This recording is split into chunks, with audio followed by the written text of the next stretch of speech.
আসসালামু আলাইকুম। কেমন আছেন সবাই? আশা করি সবাই ভালো আছেন এবং সুস্থ আছেন। আমাদের মাফিয়া স্টোরি চ্যানেলে যারা নতুন দর্শক আছেন তারা চ্যানেলটিকে সাবস্ক্রাইব করে পাশে থাকা বেল আইকনে ক্লিক করে দেবেন। ধন্যবাদ সবাইকে। আর আমাদের গল্পগুলো আপনাদের শুনতে কেমন লাগে সেটা কমেন্ট করে জানাতে ভুলবেন না। আর এই মাফিয়া স্টোরি চ্যানেলের মাফিয়া গল্পগুলি বেশি বেশি করে শেয়ার করবেন। ধন্যবাদ।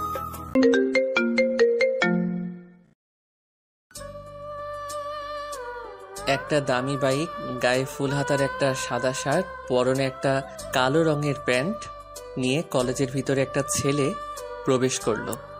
দেখতে হিরোর মতো। কলেজের সকল ছাত্রছাত্রী এক ধ্যানে তাকিয়ে আছে। ছেলেটা বাইক পার্কিং করে কলেজের ভিতরে ঢুকে প্রিন্সিপাল স্যারের অফিস রুমে অনুমতি নিয়ে ঢুকলো। প্রিন্সিপাল স্যারের রুমে গিয়ে একটা চেয়ারে বসলো। ঠিকই ধরেছেন, এই ছেলেটার কেউ নয়, আমি। আজ থেকে এই কলেজে শিক্ষকতা করব। আর পরিচয় জানা লাগবে না, শুধু নামটা জেনে রাখুন, আমি রাসেল। বাকিটা গল্পের সাথে থাকুন, সব জানতে পারবেন। আসসালামু আলাইকুম স্যার, কেমন আছেন? আলহামদুলিল্লাহ ভালো আছি। তুমি কেমন আছো রাসেল? আমি ভালো আছি স্যার। ঠিক আছে, চলো আমার সাথে, তোমাকে সবার সাথে পরিচয় করে দিই। ঠিক আছে, চলুন। আমি আর প্রিন্সিপাল স্যার রুম থেকে বেরিয়ে অনার্স প্রথম বর্ষের ক্লাসরুমে আসলাম। সকল ছাত্রছাত্রী প্রিন্সিপাল স্যারকে দেখে দাঁড়িয়ে গেল। তারপর প্রিন্সিপাল স্যার বলতে লাগলো, উনি হচ্ছে রাসেল, তোমাদের ইংরেজি নতুন শিক্ষক। বাস্তবে ঘোড়ার ডিমও জানি না ইংলিশ। তোমরা সবাই ওনার সাথে পরিচয় হয়ে নিবে এবং সবাই ভালো ব্যবহার করবে। সবাই একসাথে বলল, ওকে স্যার। প্রিন্সিপাল স্যার আরও কিছুক্ষণ কথা বলে ক্লাস থেকে বেরিয়ে গেল। আমি একজন একজন করে পরিচয় দিতে লাগলাম। হঠাৎ একটা মেয়ে ক্লাসরুমের দরজায় দাঁড়িয়ে বলল, ভেতরে আসতে পারি স্যার? আসুন। আমি না দেখে মেয়েটাকে বললাম, আসুন। পরে মেয়েটার দিকে তাকিয়ে আমি তো অবাক হয়ে গেলাম। দেখতে চাঁদের মতো সুন্দর। এবার আমি মেয়েটাকে বললাম, তোমার নাম কি আর কলেজে আসতে দেরি কেন? স্যার, আমার নাম প্রেমা, গল্পের নায়িকার নাম। আবার কেউ বাস, থুকু, ক্রাশ খায় না। আসলে বাসা থেকে গাড়ি নিয়ে আসতে হঠাৎ রাস্তার মাঝখানে গাড়ি নষ্ট হয়ে যায়, তারপর রিক্সা নিয়ে আসতে দেরি হয়ে যায়। ঠিক আছে, তোমার সিটে গিয়ে বসো। প্রেমা আর কোনো কথা না বলে একটা মেয়ের সাথে গিয়ে বসলো। আমি আবার পরিচয় নেওয়া শুরু করলাম। সবার পরিচয় নেওয়ার সময় প্রেমার দিকে তাকিয়ে দেখি প্রেমা আমার দিকে এক দৃষ্টিতে তাকিয়ে আছে। আমি প্রেমার দিক থেকে চোখ সরিয়ে নিলাম। আজকে সবার কাছ থেকে পরিচয় নিয়ে ক্লাস থেকে বেরিয়ে গেলাম। সবাইকে বলছি, কালকে থেকে নিয়মিত ক্লাস করাবো। কলেজ ছুটি হওয়ার পর বাইক নিয়ে বাসায় চলে আসলাম। বাসায় বলতে আমি এখানে একটা ফ্ল্যাট নিয়ে একা থাকি, আমার কাজের সুবিধার জন্য। বিছানায় বসে আম্মুকে ফোন দিলাম। আসসালামু আলাইকুম আম্মু, কেমন আছো? ওয়ালাইকুম আসসালাম। আলহামদুলিল্লাহ বাবা, ভালো আছি। তুই কেমন আছিস? আমিও ভালো আছি। আব্বু কি অফিসে? তোর অফিসে আছে। আপু কি ফোন দিয়েছে? আপু কেমন আছে? সকালে একবার দিয়েছে, কিছুদিন পর ওর জামাই সহ আসবে। আচ্ছা ঠিক আছে আম্মু, তুমি ভালো থেকো, নিজের শরীরের যত্ন নিও, খাওয়া দাওয়া ঠিক মতো করো। আমি মাত্র কলেজ থেকে আসলাম, ফ্রেশ হয়ে খাওয়া দাওয়া করে একটু রেস্ট নিব। ঠিক আছে বাবা, তাহলে রাখি। আম্মু এ বলে ফোন কেটে দিল। আমি বসে না থেকে ওয়াশরুমে ঢুকে ফ্রেশ হয়ে খাওয়া দাওয়া করে একটা ঘুম দিলাম। আমার খাবার রান্না করার জন্য একজন খালাকে বাসায় রেখেছি। ওনার পাক পুরো আম্মুর রান্নার মতো। বিকালে ঘুম থেকে উঠে ফ্রেশ হয়ে বাহিরে চলে গেলাম হাঁটতে। একটা পার্কে বসে চারদিকে তাকিয়ে দেখতে লাগলাম। হঠাৎ কেউ একজন পিছন থেকে বলল, আরে স্যার, আপনি এখানে কি করছেন? আমি পিছনে তাকিয়ে দেখি প্রেমা, সাথে আরো 2টা মেয়ে আছে, তারা সবাই আমার ছাত্রী। তখন আমি বললাম, এমনি আসলাম একটু ঘুরতে। তা তোমরা পার্কে কি করো? স্যার, আপনার মতো আমরাও ঘুরতে আসলাম। ও স্যার, কিছু মনে না করলে একটা কথা বলতে পারি? বলো, সমস্যা নেই। স্যার, আপনি কি কখনো প্রেম করেছেন? মানে আপনার কোনো গার্লফ্রেন্ড আছে? না, আমি কখনো প্রেম করি নাই, আর করার কোনো ইচ্ছে নেই। কেন স্যার? এসব প্রেম ট্রেম আমার কাছে ভালো লাগে না। প্রেম করলে একেবারে বিয়ের পর বউয়ের সাথে প্রেম করব। স্যার, আপনার বাসা কোথায়? পরিবারে কে কে আছে? তুমি এত কিছু জেনে কি করবে? ওমা, আপনি আমাদের স্যার, আপনার পরিচয়টা কি জানতে পারি না? আমার নাম রাসেল। পরিবারে আব্বু আম্মু এবং একটা বড় বোন আছে, তার বিয়ে হয়ে গেছে। আমার নাম তো জানেন, আমার বাবা একজন বাংলাদেশের টপ বিজনেসম্যান। আমি তার একমাত্র মেয়ে। আমার সাথে আমার বান্ধবী মিম এবং রোজা। খুব ভালো লাগলো পরিচয় হয়ে।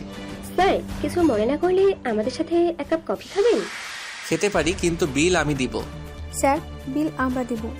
তা হয় না, তোমরা আমার ছাত্রী, আমি কি করে তোমাদের বিল দিতে দেই? ঠিক আছে স্যার, বিল আপনি দিয়েন। এখন চলুন। ঠিক আছে চলো। তারপর ওদের সাথে একটা কফি শপে গিয়ে বসলাম। প্রেমা কফির অর্ডার দিল। কিছুক্ষণ পর কফি চলে আসলো। তাদের সাথে কফি খেয়ে বিদায় নিয়ে বাসায় চলে আসলাম। বিলটা কিন্তু আমি দিছি। পরের দিন কলেজে ঢুকে দেখি কিছু ছেলে মেয়েদের ডিস্টার্ব করছে। আমি বাইক পার্কিং করে তাদের সামনে গেলাম। তখন আমি বললাম, এখানে কি হচ্ছে? মেয়েদের সাথে তোমরা এরকম করছো কেন? তখন একটা ছেলে বলল, সেটা কি তোকে বলতে হবে? বড়দের সাথে কিভাবে কথা বলতে হয় বাপ মাকে কিছুই শেখাই নাই। তুই কে রে? তোর সাথে সম্মান দিয়ে কথা বলতে হবে? তুই আমাকে চিনিস? আমি হচ্ছে এই এলাকার নেতার ভাই জীবন। আমার ভাইয়ের কথাই পুরো কলেজ চলে। এই এলাকার এমপি মন্ত্রী আমার ভাইয়ের কথায় উঠে আর বসে। তাই বলে তুমি এভাবে মেয়েদের ওড়না নিয়ে খেলা করবে? আমি সব কিছু করতে পারি। আর তুই কে আমার সাথে এতক্ষণ কথা বলছিস?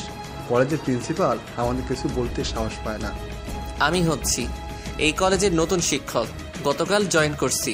তুই শিক্ষকের মতো থাক, আমাদের কিছু বলতে আসবি না।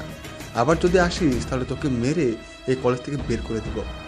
আমি আর কোনো কথা না বলে তাদের ওখান থেকে চলে আসলাম। মেয়েগুলো আমার দিকে কেমন করে যেন তাকালো।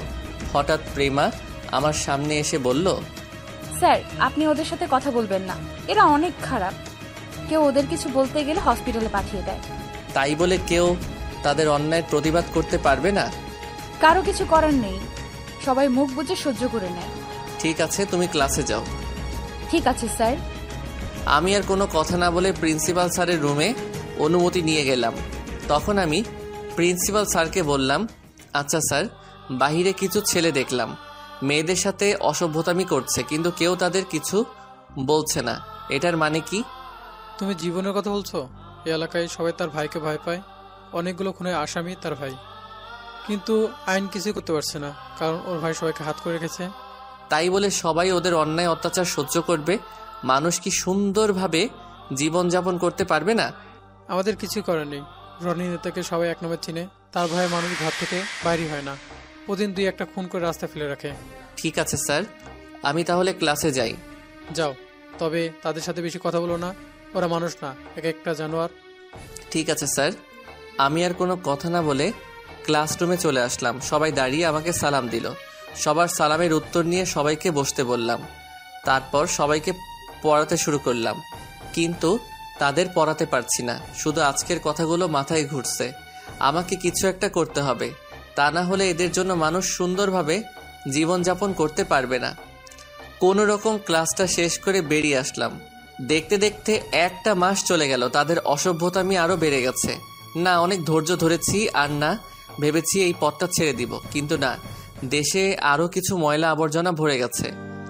এদের নিপাত না করে আমি ছাড়ব না। যে রাসেলের নাম শুনলে এমপি মন্ত্রী সব ভয়ে পেয়ে যায়, সেই দেশে আবার পাতি নেতা ভরে গেছে। এগুলো পরিষ্কার করতে হবে। অস্ত্র জমা দিয়েছি, কিন্তু ট্রেনিং এখনো জমা দেই নাই। আমাকে আর ভালো হয়ে থাকতে দিল না। আবার আগের মতো সব কিছু শুরু করতে হবে।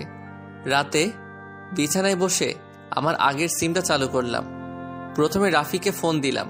রাফি ফোন ধরে বলল, আসসালামু আলাইকুম ভাই, কেমন আছেন? অনেকদিন পর ফোন দিলেন। আপনার নাম্বার অনেক ফোন দিয়েছি, কিন্তু ফোন বারবার বন্ধ বলেছে। আমি ভালো আছি, ভেবেছি এই পথটা ছেড়ে দিব, কিন্তু দেখি দেশে আবার ময়লাই ভরে গেছে। এখন বলো আব্দুল্লাহ কোথায়? ভাই, আব্দুল্লাহ আমার সাথেই আছে। ঠিক আছে, তুই আব্দুল্লাহ এবং সাথে আরো কিছু লোক নিয়ে এই জায়গায় চলে আসবি।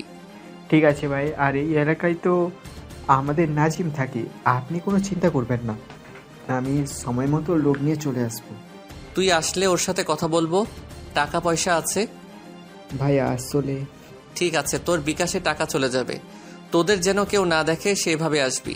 ঠিক আছে ভাই। আমি ফোনটা কেটে দিয়ে শুয়ে পড়লাম, আর কিছু না ভেবে ঘুমিয়ে পড়লাম। পরের দিন কলেজে গিয়ে দেখি আগের মতো জীবন মেয়েদের সাথে খারাপই করছে। মাথা ঠান্ডা করে ক্লাসে চলে গেলাম। কোনো রকম ক্লাস শেষ করে বাহিরে আসার পর প্রেমা আমার সামনে আসলো। তখন প্রেমা বলল, স্যার আপনার সাথে আমার কিছু কথা আছে। কি কথা বলো? চলুন স্যার, কোনো রেস্টুরেন্টে গিয়ে কফি খেতে খেতে কথাটা বলি। ঠিক আছে চলো। আমি আর প্রেমা কলেজ থেকে বেরিয়ে আসতেই জীবন আমার সামনে এসে বলল, কিরে, কলেজে শিক্ষকতা করতে এসে ছাত্রীকে নিয়ে কোথায় যাচ্ছিস? আমাদের পথ ছাড় বলছি। যদি না ছাড়ি তাহলে তুই কি করবি? আমার মাথা গরম হয়ে গেল। তখন প্রেমা বলল, স্যার ওদের সাথে কথা বলে লাভ নেই, আপনি চলুন। কেন রে, আমরা কি ভালো না? একবার আমাদের সাথে বিছানায় যাস, দেখবি আমরা অনেক ভালো খেলতে পারি। তোরা কি জীবনে মানুষ হবি না? মেয়েদের সাথে এইভাবে কথা বলতে তোর লজ্জা করছে না? আরে আমার লজ্জা থাকলে তো করবে, আমার কোনো লজ্জা নেই। স্যার আপনি চলুন না। আমি আর কোনো কথা না বলে একটা রেস্টুরেন্টে চলে গেলাম। রেস্টুরেন্টে ঢুকে একটা টেবিলে গিয়ে বসলাম। তখন আমি বললাম, বলো কেন নিয়ে আসলে আমাকে, কি কথা বলবে? আগে কফির অর্ডারটা দিয়ে নেই। প্রেমা একজন ওয়েটারকে ডাক দিল, 2টা কফির অর্ডার দিল। তখন প্রেমা বলল, এখন তো দুপুরের খাবারের টাইম, খাওয়া দাওয়া করে নেবেন। না এখন খাবার খাবো না, আমি খাবার একটু দেরি করে খাই। স্যার আপনি জানেন বাংলাদেশে একজন মাফিয়া ছিল, তার ভয়ে সব নেতারা প্রস্রাব করে দিত, কিন্তু ওনাকে কেউ সামনাসামনি দেখে নাই। উনি দেশে সব সময় ভালো কাজ করতেন, কিন্তু গত 1 বছর ধরে ওনার কাজ কেউ দেখে না। উনি কি আছেন নাকি মরে গেছেন তা কেউ বলতে পারবে না। সেজন্য এইসব দেশের এই অবস্থা। রাস্তাঘাটে মেয়েরা এবং অন্যান্য মানুষ ঠিকভাবে চলাফেরা করতে পারে না। উনি যদি আবার ফিরে আসতেন তাহলে এইসব গুন্ডারা ভয়ে এইসব খারাপই ছেড়ে দিত। আমি প্রেমার কথা শুনে মনে মনে বলতে লাগলাম, সে মানুষটা যে আমি। তুমি আমাকে চিনতে পারো নাই, তুমি তো দূরের কথা এখনো বাংলাদেশের মানুষ চিনতে পারে নাই। তখন আমি বললাম, যদি বেঁচে থাকে তাহলে অবশ্যই তিনি ফিরে আসবে। আমার মন বলছে উনি এখনো বেঁচে আছে, খুব শীঘ্রই এসব ময়লা আবর্জনা পরিষ্কার করবে। তাই যেন হয় স্যার, আমরা রাস্তাঘাটে ওদের জন্য ঠিকভাবে চলাফেরা করতে পারি না। এবার বলো আমাকে কেন ডেকেছো? তারপর প্রেমা যেটা বলল আমি তো অবাক হয়ে গেলাম। এটা কি করে সম্ভব? তাহলে তো আমার কাজ করতে অসুবিধা হবে। না না, এটা আমি পারবো না। কাউকে ঠকিয়ে হয়তো ক্ষণিকের সুখ পাওয়া যায়, আজীবন সুখে থাকা যায় না। সময় একদিন বুঝিয়ে দিবে কাকে খুঁজতে গিয়ে কাকে হারিয়ে ফেলেছো। স্যার আমি আপনাকে প্রথম যেদিন ক্লাসে দেখি সেদিন আপনাকে আমার পছন্দ হয়ে যায়। এক কথায় আমি আপনাকে ভালোবেসে ফেলেছি।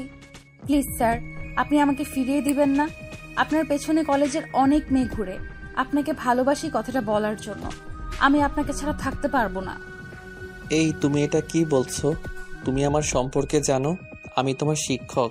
আমার সামর্থ্য নেই তোমাকে ভালোবাসার, কারণ তোমার বাবা একজন বাংলাদেশের টপ বিজনেসম্যান। সবচেয়ে বড় কথা হলো তুমি আমার ছোট, এটা কখনো সম্ভব না। আমি কিছু বুঝি না, আমি শুধু আপনাকে চাই। আমি আপনাকে অনেক ভালোবেসে ফেলেছি। আমারই ভুল ছিল, তোমার সাথে ফ্রিভাবে কথা বলছি, আর তাতেই তুমি আমাকে ভালোবাসার কথা বলছো। পড়ালেখা শেষ করো, দেখবে আমার থেকে ভালো ছেলে পাবে। আমি অন্য কোনো ছেলে চাই না, আমি শুধু আপনাকে চাই। প্রেমা তুমি বোঝার চেষ্টা করো, এটা তুমি আবেগে বলছো। কিছুদিন পর আবেগ কেটে যাবে, তখন সবকিছু ভুলে যাবে। তাই বলছি পড়ালেখায় মন দাও। ঠিক আছে, আমি পড়ালেখায় মন দিব, তবে আমার কিছু শর্ত আপনাকে পালন করতে হবে। তা না হলে আমি বারবার ভালোবাসার কথা বলবো। আমি কার পাল্লায় পড়লাম রে ভাই? এ মেয়ে তো আমার মান সম্মান শেষ করে দিবে। কি আর করার, দেখি কি শর্ত দেয়। আমি বললাম, আগে বলো কি শর্ত, মানার মতো হলে মানবো। আমার প্রথম শর্ত হলো আপনি মেয়েদের সাথে বেশি কথা বলতে পারবেন না, সব সময় আমার সাথে কথা বলবেন। দ্বিতীয় শর্ত, আপনি আমাকে প্রতিদিন বাসায় গিয়ে পড়াতে হবে। তৃতীয় শর্ত হলো আমাকে কয়দিন পর পর বাইরে ঘুরতে নিয়ে যেতে হবে। তোমার 2-3টা শর্ত আমি মানতে পারবো না। প্রথম শর্ত মানতে রাজি আছি, আমি এমনি মেয়েদের সাথে কথা কম বলি। এটা হবে না, আমার 2-3 শর্ত মানতে হবে। তা না হলে প্রতিদিন কলেজের সবার সামনে আপনাকে প্রপোজ করব। ঠিক আছে, আমাকে 2টা দিন ভাবার সুযোগ দাও, আমি তোমাকে 2 দিন পর জানাবো। ঠিক আছে, কিন্তু আপনি মানা করতে পারবেন না। ওকে, এখন বাসায় চলো। ঠিক আছে চলুন। তারপর দুজনের রেস্টুরেন্ট থেকে বেরিয়ে যে যার বাসায় যেতে লাগলাম। আমি মনে মনে ভাবতে লাগলাম, কি মেয়ে রে ভাই, আমাকে শাসনের উপর রাখছে। প্রথমে প্রেমাকে দেখে মনে করছি সাদাসিধে মানুষ, এখন দেখি পুরো রাগী মেয়ে। আল্লাহ জানে আমার কপালে কি আছে। এই সব কিছু ভাবতে ভাবতে বাসায় চলে আসলাম। বাইক পার্কিং করে দরজার সামনে দাঁড়িয়ে কলিং বেল চাপ দিলাম। কিছুক্ষণ পর যে দরজা খুলে দিল তাকে দেখে একটু অবাক হলাম। আরে আপনারা ভাইবেন না, প্রেমা, এটা হচ্ছে রাফি, গতকাল রাতে যার সাথে কথা বলছি। রাফি আমাকে দেখে বলল, ভাই কেমন আছেন? আমি ভালো আছি, তুই কেমন আছিস? সাথে আর কেউ আসছে? আসলে গতকাল রাতে আমার বিকাশ থেকে 50,000 টাকা পাঠিয়ে দিছি, সেটা আপনাদের বলতে মনে নেই। আমরা 5 জন এসেছি, বাকিরা যে যার কাজ নিয়ে আছে। কেউ আবার অফিস দেখাশোনা করে, কেউ ব্যবসা ধরেছে, কেউ আবার বড় বড় অফিসে কাজ করে। সেটা তো আপনি ব্যবস্থা করে দিয়েছেন। আমি বাবার অফিসে দেখাশোনা করতাম, হঠাৎ ব্যবসা লস হয়ে যায়, তাই আপনি বেকার ঘোরাঘুরি করছি। আর আমার হাতে লোক রুমে আছে। ঠিক আছে, এখন ভিতরে চলো। খাওয়া দাওয়া করছিস? না, এখনো করি নাই।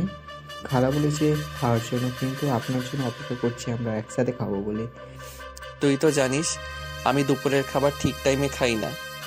আমি খালাকে বলে গেছি তোরা আসলে খাবার দিতে। ভাই পরে কথা বলবো, আগে আপনি ফ্রেশ হয়ে নেন, খাবার খেয়ে তারপর কথা হবে। ঠিক আছে, তুই তোদের রুমে যা, আমি ফ্রেশ হয়ে আসছি। এই বলে আমি রুমে চলে আসলাম। ফ্রেশ হয়ে তাদের ডেকে একসাথে খাবার খেতে লাগলাম। হঠাৎ রাফি বলল, ভাই আজ 1 বছর পর আপনার সাথে বসে খাবার খাচ্ছি। এখন থেকে নিয়মিত খাবি। আমি একটা কাজে এই জায়গায় শিক্ষক হিসেবে আসছি। কাজটা শেষ হলে নিজের বাসায় ফিরে যাব। কি কাজ ভাই? সেটা সময় হলে জানতে পারবি। এখন খাবার খা। আর তোর কাছে নাজিবের নাম্বার আছে?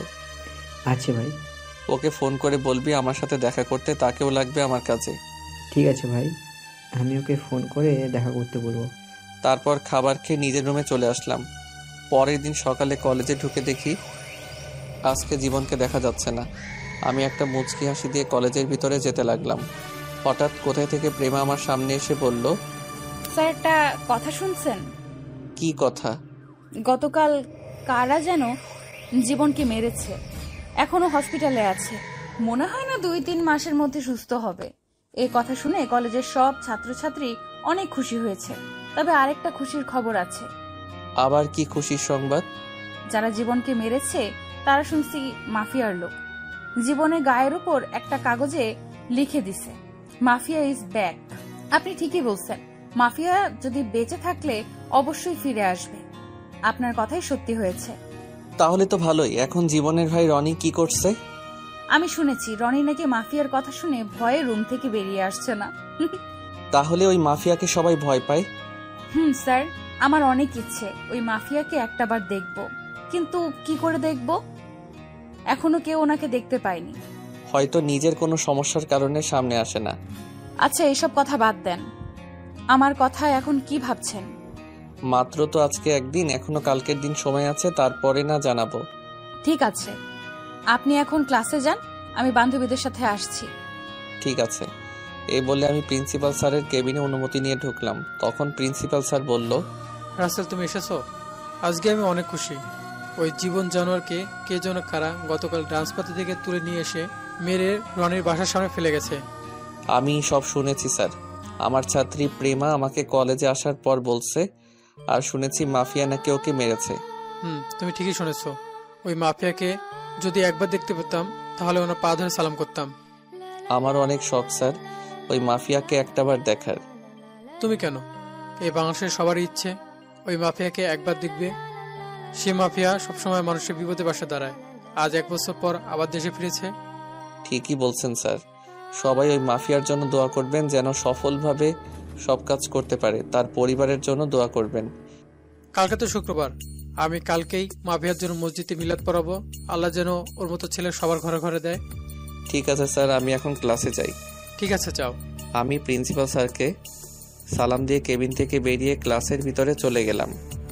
ক্লাসের ভিতরে ঢুকে দেখি আজকে সকল ছাত্রছাত্রী খুশি। আমাকে দেখে সবাই দাঁড়িয়ে সালাম দিল। তখন আমি সবার উদ্দেশ্যে বললাম, কি ব্যাপার, তোমরা মনে হয় আজকে অনেক খুশি? যদিও জানি তারপরেও ওদের থেকে শুনতে চাই। হঠাৎ রোজা দাঁড়িয়ে বলল, স্যার সবাই খুশির কারণ জীবন হাসপাতালে আছে, তাকে কারা যেন মারছে। স্যার ওর মতো জানোয়ারকে বাঁচিয়ে রেখে ভুল করেছে। এখন যদি সুস্থ হয়ে আমাদের সাথে আবার অশুভ দাবি করে। স্যার মিম ঠিকই বলেছে, তারপরেও আমাদের ভেতর ভয় কাজ করছে। সবাই আমাকে নানাভাবে বুঝিয়ে কথা বলছে। তখন আমি তাদের উদ্দেশ্য করে বললাম, আমার কথা শুনো, মাফিয়া একবার মাফ করে দিলে দ্বিতীয়বার মাফ করে না।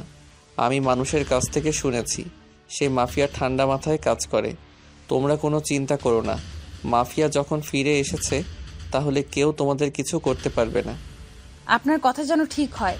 আমিও জীবনকে মারার কথা প্রথমে খুশি হয়েছি, পরে ভাবলাম ও তো এখনো বেঁচে আছে, যদি সুস্থ হয়ে আমাদের সাথে খারাপ কিছু করে। ওটা নিয়ে চিন্তা করো না, আল্লাহ সবসময় তোমাদের পাশে আছে। শুধু ওই মাফিয়ার জন্য আল্লাহর কাছে প্রার্থনা করে বলবে, আল্লাহ ছাড়া কেউ যেন ওই মাফিয়ার ক্ষতি করতে না পারে। ঠিক আছে স্যার। তারপর পড়া শুরু করলাম। আজকে তাদের খুশি দেখে তাড়াতাড়ি ক্লাস শেষ করে বাহিরে চলে আসলাম। কলেজ ছুটি হওয়ার পর বাইকের কাছে আসার পর প্রেমা আমার সামনে আসলো। তখন আমাকে বলল, তুমি আমাকে একটু বাসার সামনে নামিয়ে দিবে? আজকে আমি গাড়ি নিয়ে আসি নাই। প্রেমা, তোমার ব্যবহার হঠাৎ চেঞ্জ হয়ে গেল কেন? আমি তোমার স্যার, সেটা কি তুমি জানো না? আমি আর পারবো না আপনাকে আপনি করে বলতে, আমি এখন থেকে তুমি করে বলবো। প্রেমা, তুমি কি চাও? আমি এই কলেজ থেকে চলে যাই? না, এটা আমি চাই না। তাহলে আমাকে সম্মান দিয়ে কথা বলবে। কলেজের সব ছাত্র ছাত্রী যেভাবে কথা বলে তুমিও আমার সাথে সেইভাবে কথা বলবে। দূর স্যার, আমি আপনার সাথে এতক্ষণ মজা করছি। আমি চেয়েছি আপনাকে তুমি করে বললে আপনি কেমন রিয়্যাক্ট করেন। আমি কি তোমার ছোট যে আমার সাথে মজা করবে? এমন মজা আর কখনো করবে না।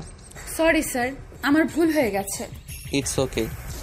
প্লিজ স্যার, আমাকে একটু বাসার সামনে নামিয়ে দেন, আমার গাড়ি নষ্ট হয়ে গেছে।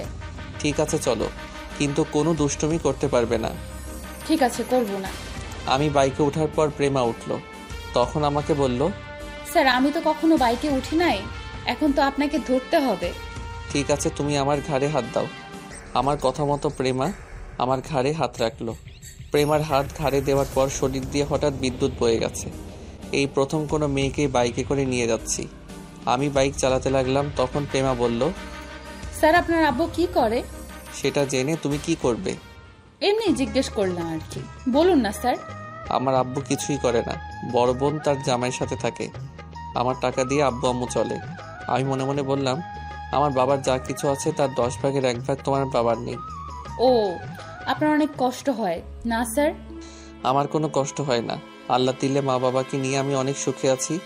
প্রেমা মনে মনে বলে, তাহলে আমাকে বিয়ে করে নাও, আমাকে বিয়ে করলে তোমার কোনো কিছুর অভাব থাকবে না। ও স্যার, আমার বাসা চলে আসছে, এইটাই আমাদের বাসা। আমি বাইক তাদের বাসার সামনে দাঁড় করালাম।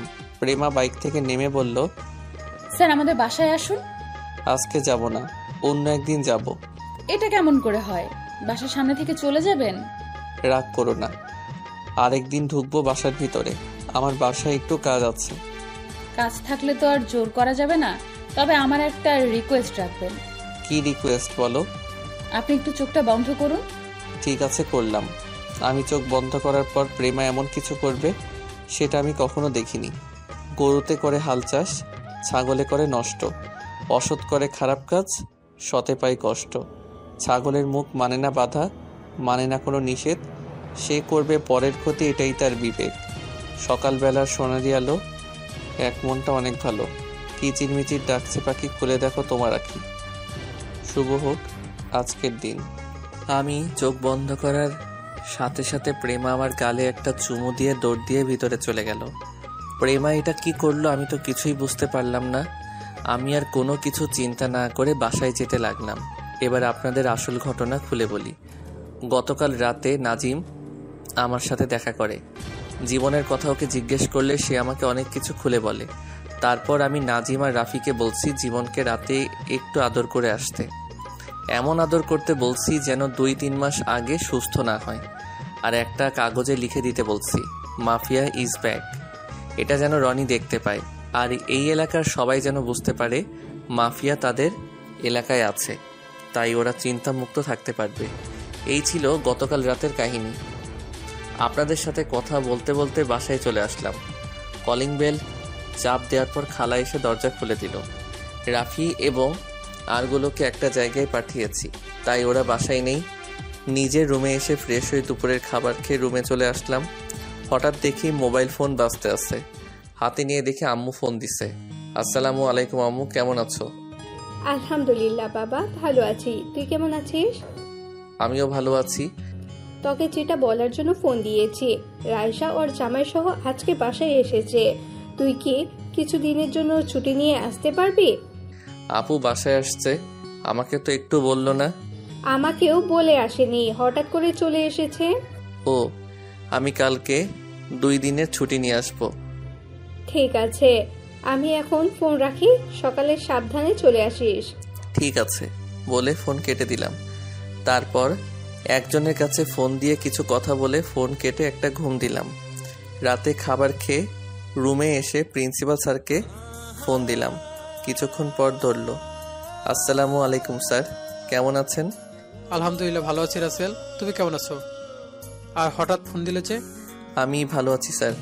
আসলে স্যার আমার 2 দিনের ছুটি লাগবে। বড় আপু আজ 2 বছর পর বাসায় এসেছে। বড় আপু তার জামাইয়ের সাথে এতদিন কানাডা ছিল।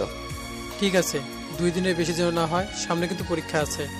ঠিক আছে স্যার, আমি সময় মতো চলে আসবো। এখন তাহলে রাখি। আসসালামু আলাইকুম। ওয়ালাইকুম আসসালাম, আল্লাহ হাফেজ। এই বলে প্রিন্সিপাল স্যার ফোন কেটে দিল। আমি এবার রাফিকে ফোন দিলাম। রাফি ফোন ধরে বলল, জি ভাই বলেন। নাজিম কি তোর সাথে আছে? জি ভাই, নাজিম আমার সাথে কথা বলবেন? সমস্যা নেই, তুই মোবাইল লাউড স্পিকার দে, আমি কি বলি মন দিয়ে শুনবি। বলেন ভাই। শোন, আমি কালকে 2 দিনের জন্য বাসায় যাব। তোরা ভালো করে রনির খোঁজ খবর রাখবি। সে কোথায় যায়, কি করে, আমাকে সব খবর দিবি। ওকে ফলো করলে আসল মানুষটাকে পেয়ে যাব, এটা আমার মনে হয়। ওই মানুষটার সাথে রনির সাথে যোগাযোগ আছে মনে হয়। ভাই আপনি কোনো চিন্তা করবেন না, আমি এই এলাকার ছিল, আল্লাহর রহমতের সব রাস্তাঘাট চিনি। আমরা আসল মানুষটাকে খুঁজে বের করব। ঠিক আছে, তোরা কাজে লেগে পড়, আমি এখন ঘুমাবো। সকাল সকাল রওনা দিতে হবে। এই বলে ফোন কেটে দিলাম। তারপর ঘুমিয়ে পড়লাম। পরের দিন একটা রিক্সা নিয়ে বাস কাউন্টারে চলে আসলাম। একটা টিকিট কেটে বাসে উঠে বসলাম। প্রায় 5 ঘন্টা পর নিজের বাসার সামনে চলে আসলাম। দারোয়ান চাচা আমাকে দেখে সালাম দিল। আমিও ওনাকে সালাম দিলাম। চাচার সাথে কিছুক্ষণ কথা বলে দরজার সামনে এসে কলিং বেল চাপ দিলাম। কিছুক্ষণ পর আম্মু এসে দরজা খুলে দিল। আমাকে দেখে আম্মু বলল, কিরে বাবা, তুই আসছিস? আসতে কোনো সমস্যা হয়নি তো? না আম্মু, আসতে কোনো অসুবিধা হয়নি। এখন বলো আপু, দুলা ভাই এবং আমার বুড়িটা কোথায়? রায়শা ওর মেয়েকে রুমে দুধ খাওয়াচ্ছে, আর ওর জামাই তোর আব্বুর সাথে অফিসে গেছে। ওকে, তাহলে আমি আপুর সাথে দেখা করে আসি। এই বলে আপু রুমের সামনে এসে বললাম, আপু ভিতরে আসতে পারি? আরে রাসেল, তুই কখন আসলি? আয় আয়, ভিতরে আয়। আমি এইমাত্র আসলাম। তুই এমন করলি কেন? কাউকে না জানিয়ে আসলি যে? আসলে আমি সবাইকে সারপ্রাইজ দিব, তাই বলি নাই। এখন বল, কেমন আছিস? আমি ভালো আছি। তুই কেমন আছিস? আমার ভাগ্নি কি ঘুমিয়ে গেছে? আমিও ভালো আছি। আর তিতিকে দুধ খাইয়ে দিয়ে ঘুম পাড়িয়ে দিলাম। ও, তা কতদিন থাকবি এবার? এবার 1 মাসের মতো থাকবো। আচ্ছা, আমাকে একটা কথা বলবি? কি কথা আপু? তুই হঠাৎ অফিস ছেড়ে কলেজে শিক্ষকতা করতে গেলি কেন?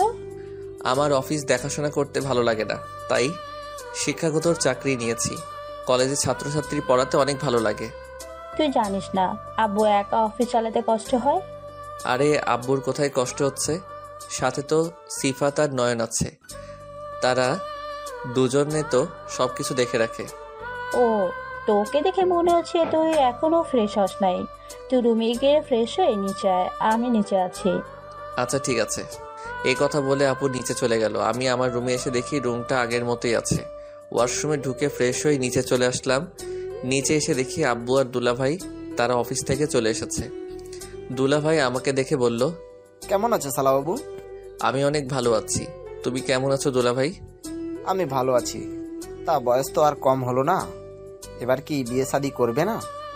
এখন না দুলাভাই, আরো 1 বছর পরে করব। তখন বুড়ো বয়সে তোকে কেউ মেয়ে দিবে না। অবশ্যই দিবে। আমি দেখতে কি খারাপ? তুই দেখিসনি? তোর বিয়ের সময় সব মেয়ে আমার দিকে তাকিয়েছিল। তুই আমার বিয়ের সময় বাদরের মতো লাফালাফি করছিস, তাই সব মেয়ে তোর দিকে তাকিয়েছিল। কিরে আপু, দুলাভাইকে পেয়ে তোর এই বড় বাপকে ভুলে গেলি? আমার বন্ধুকে কি আমি ভুলতে পারি? আপু দুলাভাইকে অনেক দিন পর দেখছি তো, তাই তোমার কথা ভুলে গেছি। এখন বলো, তুমি কেমন আছো? আমি ভালো আছি, তুই কেমন আছিস? ভালো আছি। তা সিফা তার নয়ন ঠিকভাবে কাজ করে? তারা আছে দেখে তো আমি চিন্তা মুক্ত আছি, অফিস থেকে চলে আসতে পেরেছি। হঠাৎ আম্মু সবার সামনে এসে বলল, অনেক কথা হয়েছে, এবার সবাই খেতে এসো। এই পর্যন্ত যারা গল্পটা শুনেছেন, গল্পটাতে একটা লাইক করে দিতে ভুলবেন না এবং গল্পটা বেশি বেশি করে শেয়ার করবেন। আপনাদের একটা লাইক এবং শেয়ার আমাদেরকে আরও উৎসাহিত করেন নেক্সট গল্প বানানোর জন্য। অসংখ্য ধন্যবাদ পাশে থাকার জন্য। এইভাবে পাশে থাকবেন। Thank you.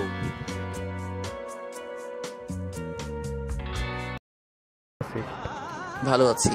তা সিফা তার নয়ন ঠিকভাবে কাজ করে?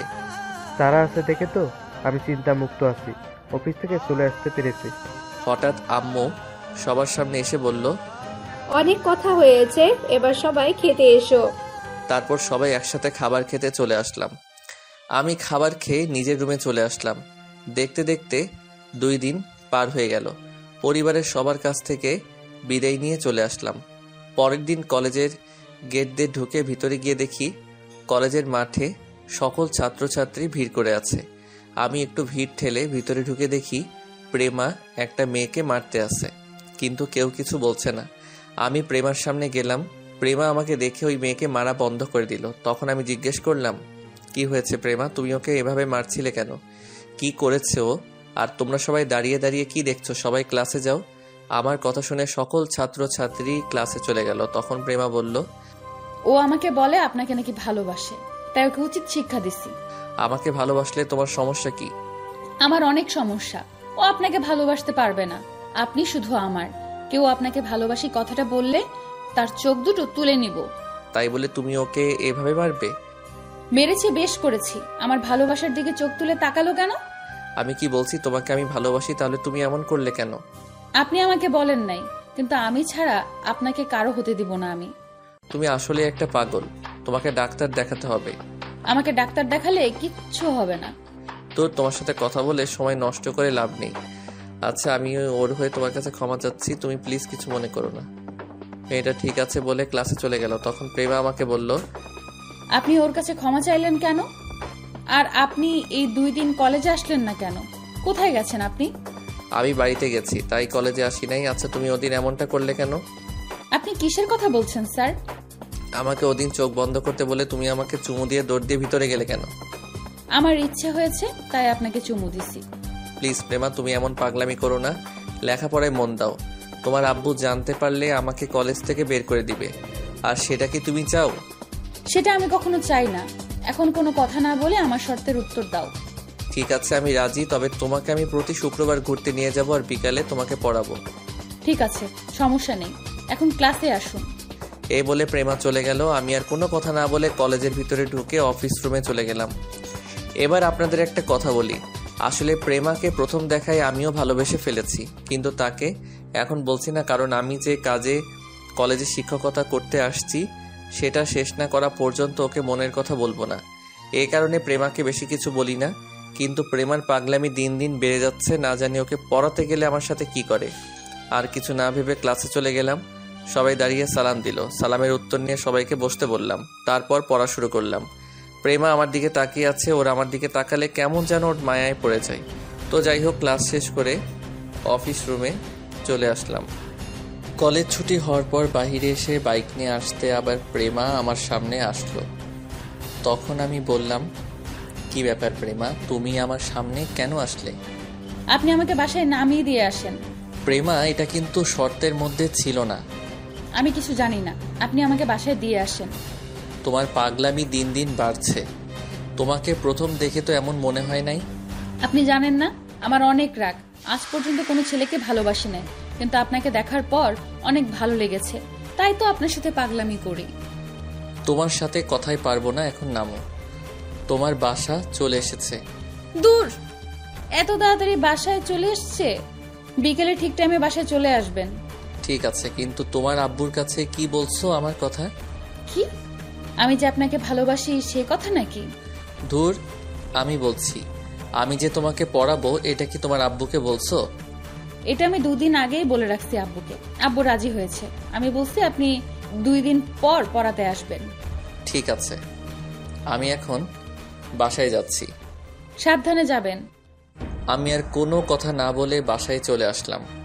প্রেমার সাথে এভাবে কথা না বললে কিছু একটা করে ফেলবে। তার আব্বু যদি জানে আমার জন্য তার মেয়ে এমন করছে, তাহলে আমাকে কলেজ থেকে বের করে দিবে। কলেজ থেকে বের হয়ে গেলে আমি কাজটা করতে পারবো না। এখন রাস্তায় দিয়ে আসলে সবাই আমাকে চিনে। আমি একজন কলেজের শিক্ষক, তাই কেউ আমাকে সন্দেহ করতে পারবে না। আর আমি কি কাজের জন্য এখানে আসা, সেটা গল্পের সাথে থাকলে জানতে পারবেন। কলিং বেল চাপ দেওয়ার পর খালা এসে দরজা খুলে দিল। আমি ভিতরে ঢুকে নিজের রুমে চলে আসলাম। ফ্রেশ হয়ে খাবার খেয়ে রুমে চলে আসলাম। বিছানায় শুয়ে মোবাইল হাতে নিয়ে দেখি রাফি অনেকগুলো ফোন দিছে, তাই আমি রাফিকে ফোন দিলাম। বল, ফোন দিয়েছিস কেন? ভাই আজকে রনিকে দেখলাম, তার ভাই জীবনকে দেখতে এসেছে হাসপাতালে। রনি হাসপাতালে ঢোকার কিছুক্ষণ পর আরও 2টা গাড়ি আসছে হাসপাতালে, কিন্তু ওই 2টা গাড়ি থেকে কোনো লোক বের হয়নি। গাড়ি 2টা কি এখনো আছে? জি ভাই, এখনো আছে, কিন্তু রনি এখনো হাসপাতাল থেকে বের হয়নি। আমার মনে হয় রনির সাথে কেউ ছদ্মবেশে হাসপাতালের ভিতরে ঢুকছে। তুই আর নাজিম হাসপাতালের ভিতরে ঢুকে দেখ, তবে তোদের যেন চিনতে না পারে। ঠিক আছে ভাই, আমরা ভিতরে ঢুকে পরে আপনাকে সব কিছু জানাবো। এই বলে রাফি ফোন কেটে দিল। আমি মোবাইল বালিশের পাশে রেখে একটা ঘুম দিলাম। বিকালে ঘুম থেকে উঠে ফ্রেশ হয়ে বাইক নিয়ে প্রেমাদের বাসায় চলে আসলাম। কলিং বেল চাপ দেওয়ার পর কাজের বুয়া এসে দরজা খুলে দিল। তখন আমাকে বলল, আপনি কে?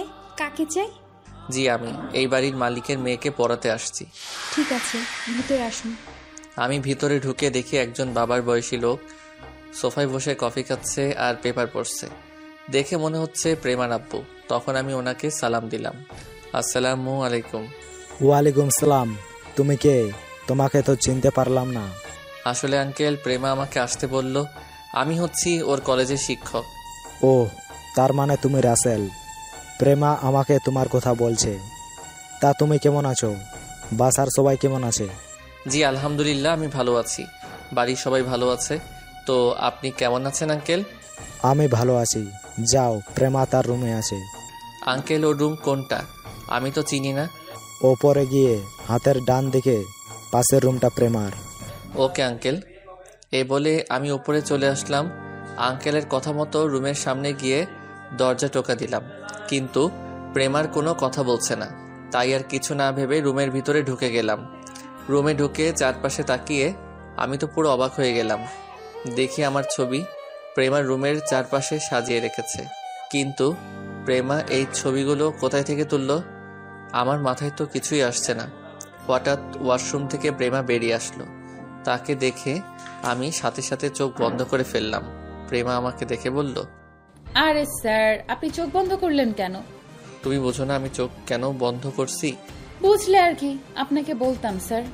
তুমি আগে জামা কাপড় চেঞ্জ করো, আমি রুম থেকে বেরিয়ে যাচ্ছি। জামা কাপড় পরা হলে আমাকে ডাক দিও। এই বলে যেই না রুম থেকে বেরিয়ে আসবো, তখন প্রেমা যেটা করলো সেটা আমি কখনো কল্পনাও করতে পারি নাই। আমার হৃদয়ের সুপ্ত বাসনা কি করে বোঝাই বলো না। চাই শুধু আমি প্রেম ভালোবাসা নাইকো কোনো ছলনা। জীবন হলো জলের নৌকা, কখনো সুখের পাল তুলে, কখনো দুঃখের স্রোতে ভাসে, কখনো ছুটে যায় ভালোবাসার টানে, কখনো থেমে যায় অজানা অভিমানে। আমি বের হয়ে আসতেই প্রেমা আমাকে জড়িয়ে ধরে ঠোঁটের সাথে ঠোঁট লাগিয়ে দিল। আমি তাকে ছাড়াতে চাইছি, কিন্তু প্রেমা আমাকে জোর করে কিস করতে লাগলো। অনেক জোরাজোরি করে 2 মিনিট পর প্রেমার থেকে ছাড়া পেলাম। প্রেমা, তুমি এটা কি করলে? তুমি ভুলে যেও না আমি তোমার শিক্ষক। আমি নিজেকে কন্ট্রোল করতে পারি নাই আপনার ঠোঁটের দিকে তাকিয়ে। তাই বলে তুমি আমাকে এভাবে কিস করবে? করেছি, বেশ করেছি, কারণ আমি আপনাকে ভালোবাসি। তুমি এই কারণে আমাকে বাসায় এসে তোমাকে পড়াতে বলছো? ঠিক ধরেছেন। তুমি এরকম করলে আমি তোমাকে পড়াতে আসবো না। সেটা আপনি কখনো করবেন না স্যার। মানে তুমি কি বলতে চাও? মানে হলো আপনিও আমাকে ভালোবাসেন। তুমি এটা ভুল ভাবছো, আমি তোমাকে ভালোবাসি না। মনে মনে বললাম, তোমাকে তো প্রথম দেখায় ভালোবেসে ফেলেছি। যদি আপনি আমাকে ভালো না বাসতেন তাহলে আমার এরকম অত্যাচার সহ্য করতেন না। তুমি আমার ছাত্রী, তাই তোমাকে কিছু বলি না। আমি জানি তুমি এসব আবেগে করছো, কিছুদিন পর এমনি ঠিক হয়ে যাবে। আমি এসব আবেগে করছি না। আচ্ছা, আপনি আমার চোখের দিকে তাকিয়ে বলুন তো, আপনি আমাকে পছন্দ এবং ভালোবাসেন না? তুমি একটু বেশি কথা বলছো, তাড়াতাড়ি জামা কাপড় চেঞ্জ করে পড়তে বসো। এখন কথা ঘোরাচ্ছেন কেন? সত্যি করে বলুন তো, আপনি আমাকে মনের কথা খুলে বলছেন না কেন? আমি তোমাকে ভালোবাসি না, তারপরেও তুমি কেন এমন করছো? আমি কিন্তু এখন চলে যাব। ঠিক আছে, আমি জামা কাপড় চেঞ্জ করছি, আপনি বাইরে গিয়ে দাঁড়ান। আমি আর কোনো কথা না বলে রুম থেকে বেরিয়ে আসলাম। মনে মনে বললাম, শাকচুন্নি আমার মনের কথা কিভাবে বুঝতে পারলো। কিছুক্ষণ পর প্রেমা রুমে যেতে বলল। রুমে গিয়ে দেখি প্রেমা পড়ার টেবিলে বসে আছে। আমি একটা বই হাতে নিয়ে তাকে পড়াতে লাগলাম। প্রেমা তো পড়ছে না, সারাক্ষণ আমার দিকে তাকিয়ে আছে। কোনো রকম পড়ায়ে তার আব্বুকে বলে বাসা থেকে বেরিয়ে আসলাম। পড়াতে পড়াতে প্রায় সন্ধ্যা হয়ে গেছে। কিছুক্ষণ পর বাসায় চলে আসলাম। বাসায় এসে ওয়াশরুমে ঢুকে ফ্রেশ হয়ে বেরিয়ে এসে দেখি মোবাইল বাজতে আছে। মোবাইল হাতে নিয়ে দেখি আননোন নাম্বার। 2-3 রিং হওয়ার পর ধরলাম। তখন ওই পাশ থেকে একটা মেইলি কণ্ঠে বলল, আসসালামু আলাইকুম স্যার, কেমন আছেন? ঠিকমতো বাসায় গেছেন? ওয়ালাইকুম আসসালাম, ভালো আছি, মাত্র বাসায় আসলাম। এখন বলো, আমার নাম্বার কোথায় পেয়েছো? আপনার মোবাইল থেকে নিয়েছি স্যার। আমার মোবাইল তো আমার সাথেই ছিল, তুমি কিভাবে নিলে? আরে, আমি যখন জামা কাপড় চেঞ্জ করব তখন আপনি মোবাইল আমার রুমে রেখে বাইরে গেছেন, তখন আপনার মোবাইল থেকে নাম্বার নিছি। কিন্তু আমার মোবাইল তো লক করা ছিল, তুমি নিলে কেমন করে? স্যার, আপনি কি নাম দিয়ে মোবাইল লক করছেন সেটা আমি জানি। এখন বলেন, আমার নাম দিয়ে লক করছেন কেন এবং আমার ছবি মোবাইলে সেভ করে রেখেছেন কেন? এই যা, প্রেমা তাহলে সবকিছু জেনে গেছে। আসলে একদিন লুকিয়ে প্রেমার একটা ছবি তুলছি, সেটা মোবাইলের সামনে সেভ করে রেখেছি আর প্রেমার নাম দিয়ে মোবাইল লক করছি। তখন আমি বললাম, আচ্ছা তাহলে তুমি আমাকে বলো, তুমি জানলে কেমন করে আমি যে তোমার নাম দিয়ে লক করে রেখেছি? আমার ছবি প্রোফাইলে দেখে বুঝতে পারলাম আপনি আমাকে ভালোবাসেন, তখন লক খুলতেই প্রথমে আপনার নাম দিছি, কিন্তু কোনো কাজ হলো না। তারপরে মনে মনে বলি আমার নাম দিয়ে দেখি, তখন আমার নাম দেওয়ার সাথে সাথেই লক খুলে গেল। এতই যখন ভালোবাসেন তাহলে বলছেন না কেন? আসলে তোমাকে প্রথম যেদিন দেখি সেদিন তোমাকে ভালোবেসে ফেলেছি। পরে ভাবলাম তুমি আমার ছাত্রী, এটা কি তোমার আব্বু আম্মু মেনে নেবে, তাই তোমাকে বলি নাই। আজ পর্যন্ত কোনো মেয়েকে আমার ভালো লাগে নাই, একমাত্র তোমাকে দেখে আমার অনেক ভালো লাগে। প্লিজ, আপনি আমার সাথে একটাবার দেখা করতে পারবেন? কিছুক্ষণ আগেই তো তোমার বাসা থেকে আসলাম, এখন আবার কেন যাব? আসলেই দেখতে পাবেন, প্লিজ আপনি না করবেন না।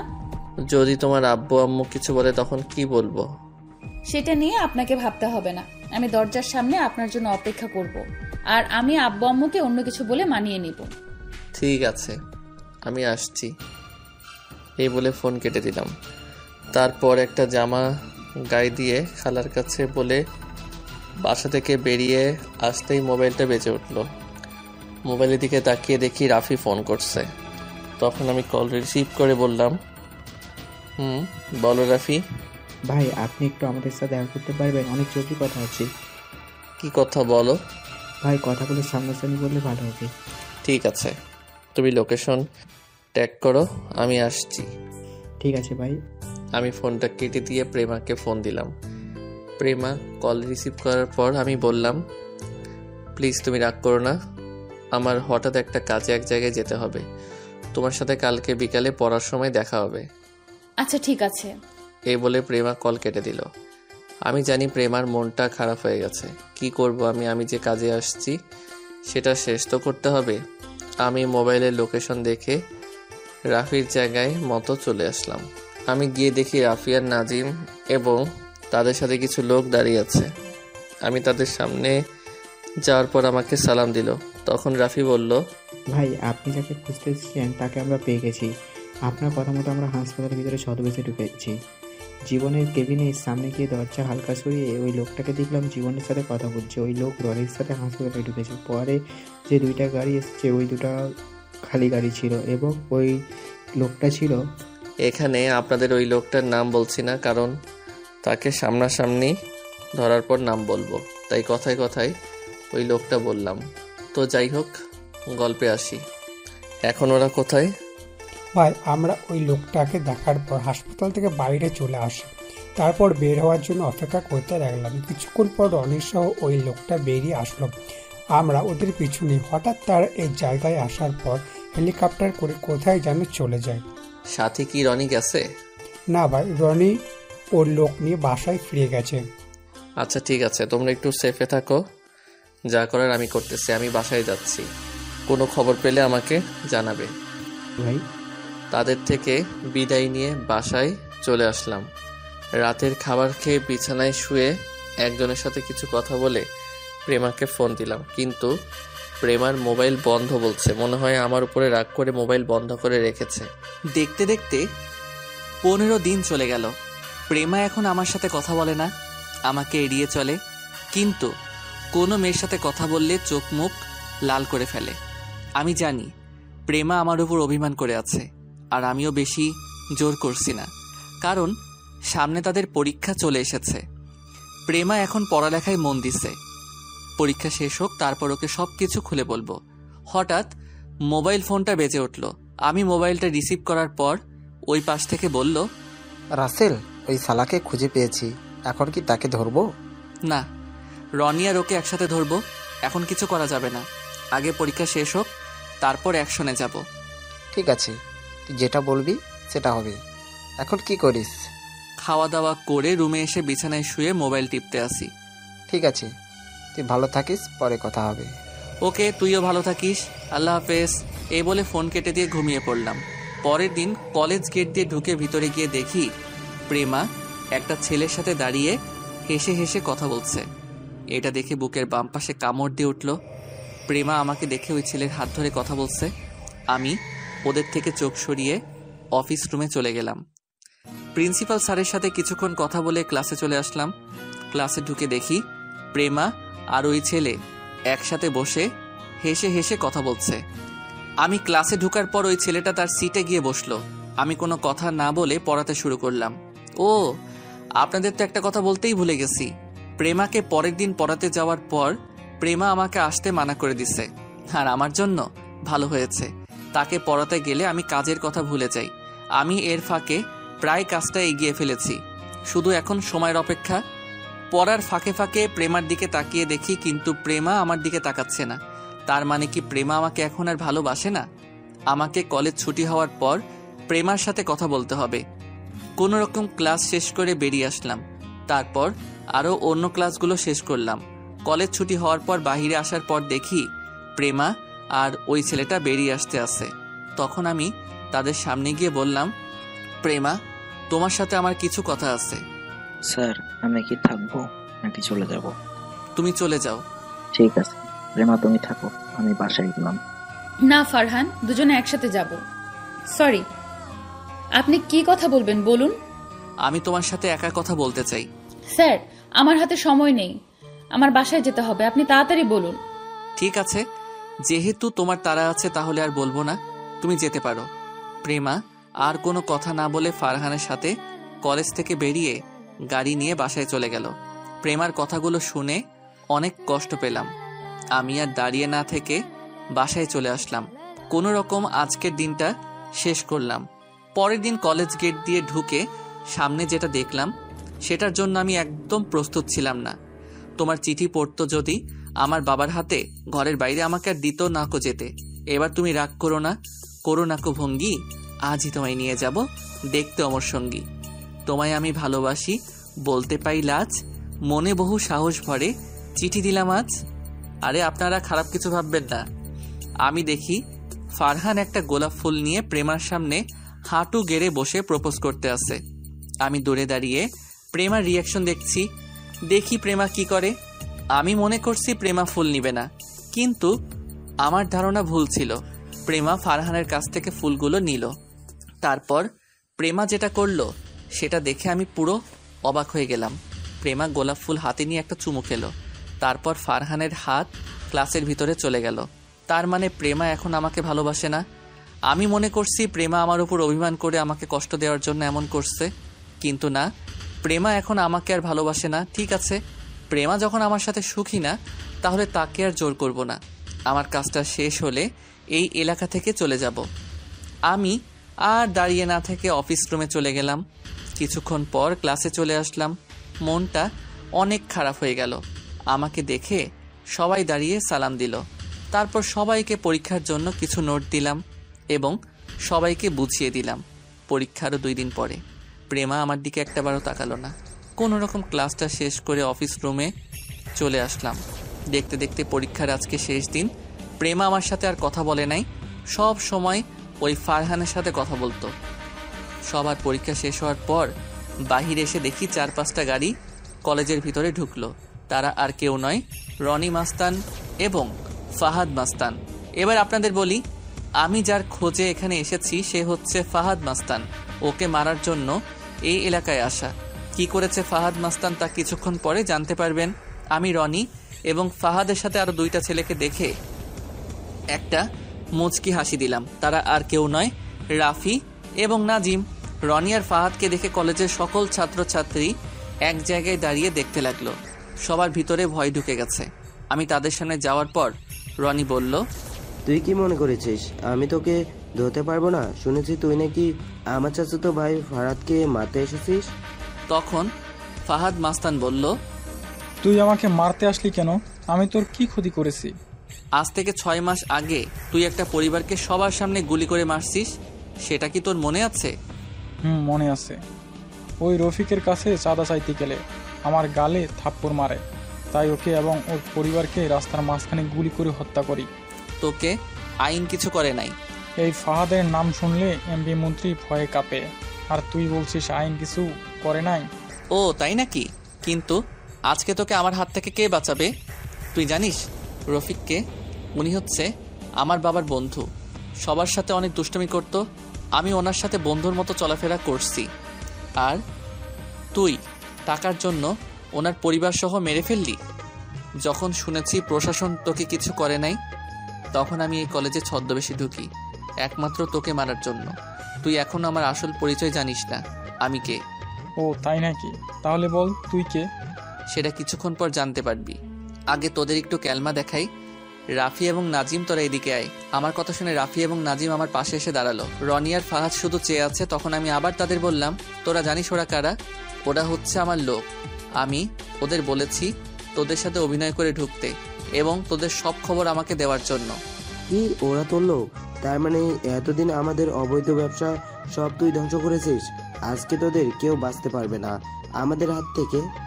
এই তোরা দাঁড়িয়ে আছিস কি? ওদের মেরে ফেল। এই বলে যেই না রনির লোক আমাদের মারতে আসবে, তখন 2টা হেলিকপ্টার ওপর থেকে মাঠের মাঝখানে এসে নামলো এবং কলেজের গেট দিয়ে 10-12টা গাড়ি ঢুকলো। রনির লোক সব দাঁড়িয়ে গেল।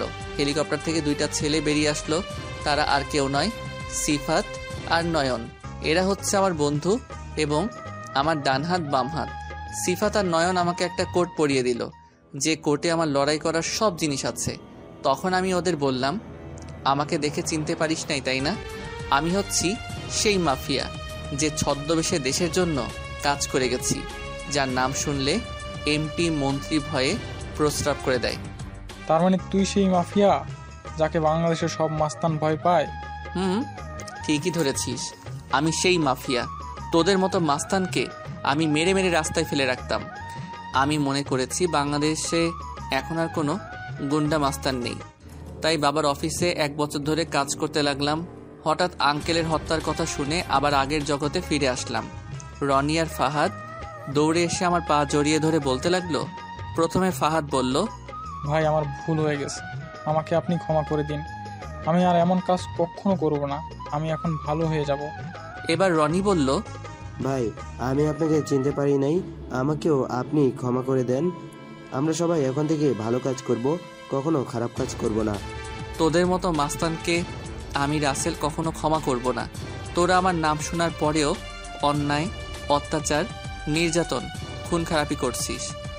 তোদের কারণে মানুষ ঘর থেকে বের হতে পারে না, তাদের মেয়েকে একা ছাড়তে পারে না। কলেজে মেয়েদের ওড়না এবং শরীরের নানান জায়গা হাত দিয়েছিস। রাস্তায় মেয়েদের ইজ্জত নিয়ে ছিনিমিনি খেলছিস। তোদের কোনো ক্ষমা নেই। এই কথা বলে রনি এবং ফাহাদের বুকে গুলি করা শুরু করলাম। কলেজের প্রিন্সিপাল সহ সকল ছাত্রছাত্রী শুধু তাকিয়ে তাকিয়ে দেখছে। এই ওদের লাশ দুইটা নদীতে ভাসিয়ে দেই, আর বাকিদের বলছি আমি তোমাদের কিছু করলাম না, আমি জানি তোমরা ওদের কথা মতো কাজ করে গেছো, তাই বলছি ভালো হয়ে যাও, তা না হলে ওদের মতো তোমাদের মেরে নদীতে ভাসিয়ে দিব।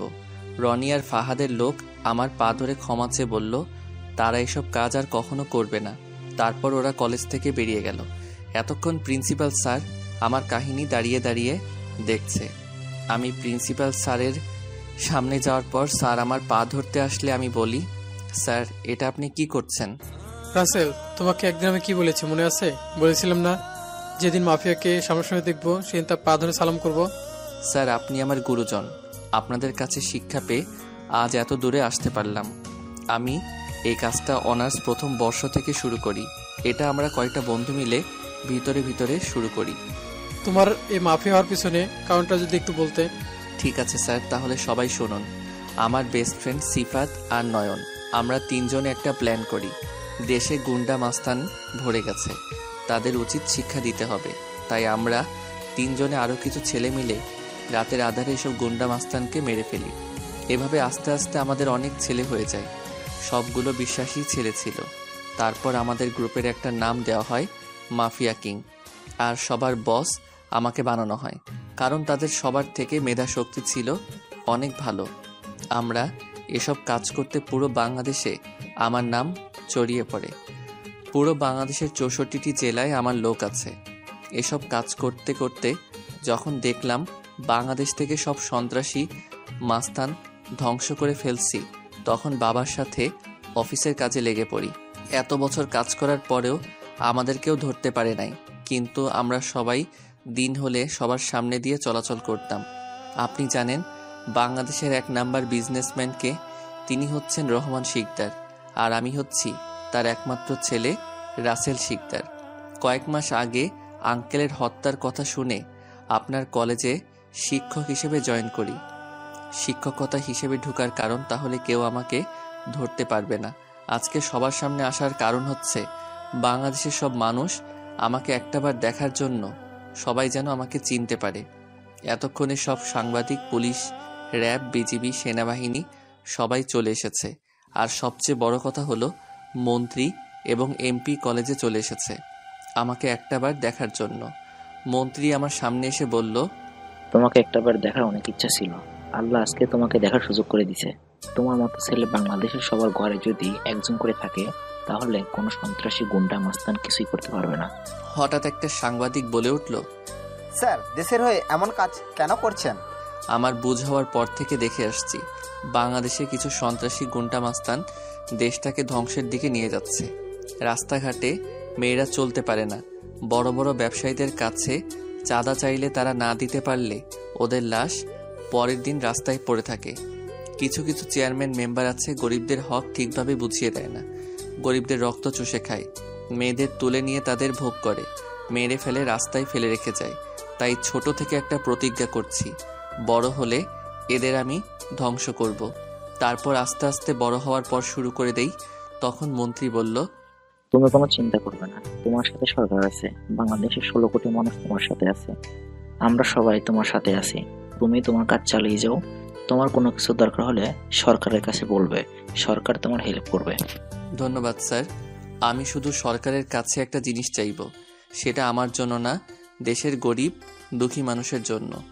গরিবদের জন্য একটা করে ঘর করে দেওয়া হোক, কয়েকটা হাসপাতাল করে দেওয়া হোক, তারা যেন বিনামূল্যে চিকিৎসা করতে পারে। কয়েকটা স্কুল কলেজ করে দেওয়া হোক, তারা যেন ছেলে মেয়েদের বিনা পয়সায় পড়াতে পারে। তাহলে দেশে কোনো ছেলে মেয়ে অশিক্ষিত থাকবে না। এটাই আমার সরকারের কাছে চাওয়া। তুমি চিন্তা করো না, আমরা সরকারের কাছে আবেদন করব তোমার কথাগুলো যেন রাখে। ইনশাল্লাহ সরকার অবশ্যই সবকিছু করে দেবে। আমি এখন তাহলে আসি, আমার বাসায় কিন্তু একদিন অবশ্যই আসবে। আমি ঠিক আছে বললাম। তারপর এমপি, মন্ত্রী এবং সব সাংবাদিক চলে গেল। আমি প্রিন্সিপাল স্যারকে বললাম, স্যার আমি চলে যাচ্ছি, আমি এই কাজটা করার জন্য কলেজে এসেছি। যদি কখনো ভুল কিছু করে থাকি তাহলে আমাকে মাফ করে দিবেন। আরে তোমার মতো ছেলে কখনো অন্যায় করতে পারে না। তুমি ভালো থেকো, আর আমার দোয়া সবসময় তোমার সাথে আছে। আমি প্রিন্সিপাল স্যারকে সালাম দিয়ে সিফাত আর নয়নের সাথে হেলিকপ্টারের সামনে যাওয়ার পর প্রেমা আমার সামনে এসে দাঁড়ালো। তুমি আমার সামনে এসে দাঁড়ালে কেন? আমাকে আপনি ক্ষমা করে দেন, আমি আপনাকে চিনতে পারি নাই। আমি কখনো ভাবিনি আপনি সেই মাফিয়া। প্লিজ আমাকে আপনি ক্ষমা করে দেন। তুমি তো আমার সাথে কোনো দোষ করো নাই, তাহলে ক্ষমা চাচ্ছ কেন? আমি আপনাকে ভালোবেসে কষ্ট দিচ্ছি। যদি আগে জানতাম আপনি সেই মাফিয়া, তাহলে কখনোই আপনাকে ভালোবাসার কথা বলতাম না। কেন, মাফিয়া হলে কি ভালোবাসা যায় না?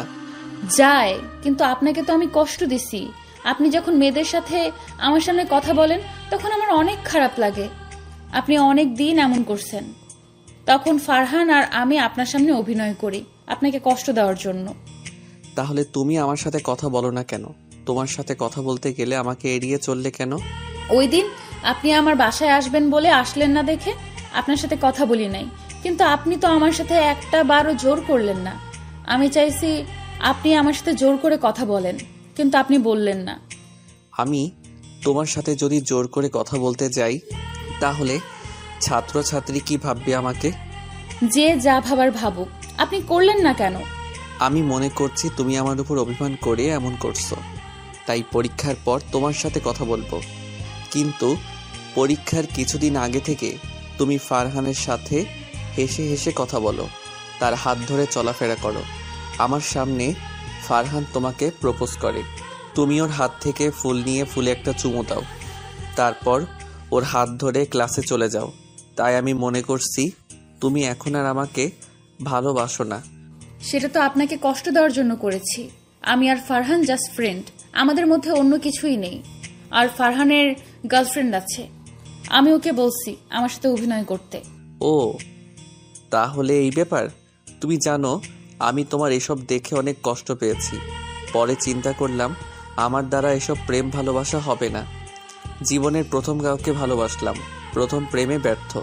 তাই ভাবলাম আমি যে কাজে এসেছি সেটা শেষ করে নিজের বাসায় চলে যাব। এসব প্রেম ভালোবাসা আর করব না। একবারে বিয়ের পর বউয়ের সাথে প্রেম করব। এখন কি আমাকে ভালোবাসেন না? ভাসতে পারি, যদি এরকম কষ্ট আর কখনো না দাও। আমি আর এমন কষ্ট আপনাকে দিব না। সব সময় আপনাকে ভালোবাসা দিয়ে আপন করে রাখবো। তুমি আমাকে এবার আপনি বলা বাদ দাও, এখন থেকে তুমি করে বলবে। ঠিক আছে, তুমি করে বলবো। সিফাত আর নয়ন, তোরা দুইজন একটু অন্যদিকে তাকাতো। আমার কথা শুনে সিফাত আর নয়ন অন্যদিকে তাকিয়ে মুচকি মুচকি হাসছে। ওরা আমার মতলব বুঝে গেছে, আর বুঝবে না কেন? তারা তো আমার বেস্ট ফ্রেন্ড। সিফাত আর নয়ন অন্যদিকে তাকানোর পর আমি প্রেমার ঠোঁটের সাথে ঠোঁট লাগিয়ে দিলাম, কারণ প্রেমার ঠোঁট দুটো আমাকে তার দিকে টানছে। তাই আর নিজেকে কন্ট্রোল করতে পারলাম না। প্রেমা আমাকে জড়িয়ে ধরে পাগলের মতো কিস করতে লাগলো। প্রায় 5 মিনিট পর ছেড়ে দিলাম। প্রেমা আমার বুকের ভিতরে মাথা লুকিয়ে ফেললো। এই পাগলি, তোমার আবার কি হয়েছে? তুমি ওদের সামনে এটা কি করলে? তোমার দেখি লজ্জা শরম কিছুই নেই। তুমি যখন আমাকে করতে তখন আমি কিছু করেছি? আর ওরা আমার বেস্ট ফ্রেন্ড, তাই কিছু হবে না। ঠিক আছে, এখন কি তুমি বাসায় চলে যাবে? এখন আমি বাসায় যাব। কালকে আব্বু আম্মুকে তোমাদের বাসায় বিয়ের প্রস্তাব নিয়ে পাঠাবো। সত্যি বলছো? পাগলি, তোমাকে আমি একবারের জন্য বাসায় নিয়ে আসবো। তোমাকে ছাড়া আমি থাকতে পারবো না। আমিও তোমাকে ছাড়া থাকতে পারবো না। তুমি যত তাড়াতাড়ি সম্ভব আমাকে বিয়ে করে তোমাদের বাসায় নিয়ে যাও। ঠিক আছে, এখন তুমি বাসায় যাও, কালকে আব্বু আম্মুকে পাঠিয়ে দিব। তোমাকে ছেড়ে যেতে ভালো লাগছে না। আরে পাগলি, কিছুদিন অপেক্ষা করো, তারপর তো তোমাকে নিয়ে আসবো। ঠিক আছে, এখন আমাকে জড়িয়ে ধরে আরেকবার কিস করো। কি আর করার, প্রেমার কথা মতো আরেকবার কিস করলাম। তারপর নাজিম আর রাফিকে বললাম প্রেমাকে বাসায় দিয়ে আসতে। নাজিম এবং রাফির সাথে প্রেমা চলে গেল। আমি একটা হেলিকপ্টারে উঠে পড়লাম। সিফাত আর নয়ন তারা অন্যটায় উঠল, তারপর হেলিকপ্টার উপরে উঠে গেল। বেশি সময় লাগলো না ঢাকায় আসতে। দেখতে দেখতে সেই দিনটা চলে আসলো, মানে আমার আর প্রেমার বিয়ে হয়ে গেল। আমরা সবাই অনেক সুখে জীবনযাপন করতে লাগলাম। প্রেমাকে একটা কলেজে ভর্তি করিয়ে দিছি। প্রতিদিন সকালে আমার সাথে করে কলেজে নিয়ে যাই, আবার ছুটি হওয়ার পর নিয়ে আসি। সরকার আমার কথা রেখেছে, তারা অলরেডি কাজ শুরু করে দিছে। এখন দেশে কোনো সন্ত্রাসী গুন্ডা মাস্তান কিছুই নেই। কেউ কোনো খারাপ কাজ করার সাহস পায় না। ধন্যবাদ সবাইকে। চশমা পরা সেই দু চোখের মাতাল করা দৃষ্টি মন জমিনে নামিয়েছিল মুষলধারায় বৃষ্টি। তোর ঠিকানায় আছি আমি, মন পাড়াতে ঘুরি। সেদিন থেকে যেদিন নিলি মনটা করে চুরি। মনে নীল খামে প্রথম চিঠি তোমার নামে, তাও আবার মনে মনে পাঠিয়েছি মোবাইল ফোনে। পরে দেখো শেষ লাইন, মিস করছি তোমায়।